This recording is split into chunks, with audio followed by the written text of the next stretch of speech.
আসসালামু আলাইকুম রহমতুল্লাহ। প্রিয় ইমানি ভাইরা, এটা হচ্ছে শানে হাবিবুর রহমান সাল্লাল্লাহু আলাইহি ওয়াসাল্লাম, যেখানে রাসূল আকরাম সাল্লাল্লাহু আলাইহি ওয়াসাল্লাম এর মর্যাদা তারিফ করেছেন হাকিমুল উম্মত মুফতি আহমদ ইয়ার খান নাঈমী রহমতুল্লাহ আলাইহি। তো এই কিতাব গুরুত্বপূর্ণ একটি কিতাব, যেটা অধ্যয়ন করা পড়া আমার মনে হয় সকল ভাইদের কর্তব্য, কারণ ইমান আকিদা হেফাজত করা অত্যন্ত কঠিন হয়ে দাঁড়িয়েছে। এই সুবাদে এটার আমি কিছু সূচিপত্র আমি আপনার সঙ্গে পেশ করছি, তো যেটা দেখার পর তো আপনাদের আগ্রহ জন্য আমি আপনাদের দেখাচ্ছি। এটা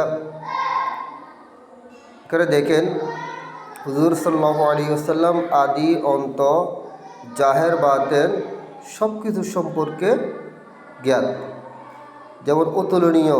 হুজুর পাক সাল্লাল্লাহু আলাইহি ওয়াসাল্লাম অতুলনীয়, অর্থাৎ রসুল করিম সাল্লাল্লাহু আলাইহি ওয়াসাল্লামের সাথে কোনো কিছুর সাথে কোনো তুলনা হতে পারে না। এইভাবে অসংখ্য বিষয় এখানে আলোচনা করেছেন কোরআন শরীফ হাদিস শরীফ এর আলোকে। আমি সকলের খেদমতের মধ্যে, বিশেষ করে যারা বাংলা অধ্যয়ন করেছেন, আপনারা তো পড়তে পারেন, আপনারা লাইব্রেরি থেকে এই কিতাব সংগ্রহ করতে পারেন। এবং আউলিয়া ইকরামের শান,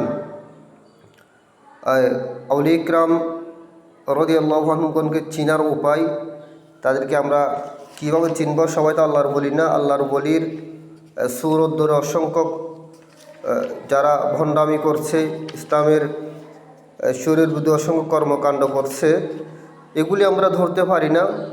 সুতরাং এগুলোর পরিচয় এখানে তুলে ধরেছেন। এবং রাসূল করিম সাল্লাল্লাহু আলাইহি ইসলামের মর্যাদা তাযীম ইজ্জত কদর আপনারা এই গ্রন্থটি অধ্যয়ন করবেন, আপনাদের উপকার হবে। এ বলি টানছি। আসসালামু আলাইকুম ওয়া রাহমাতুল্লাহি ওয়া বারাকাতুহু।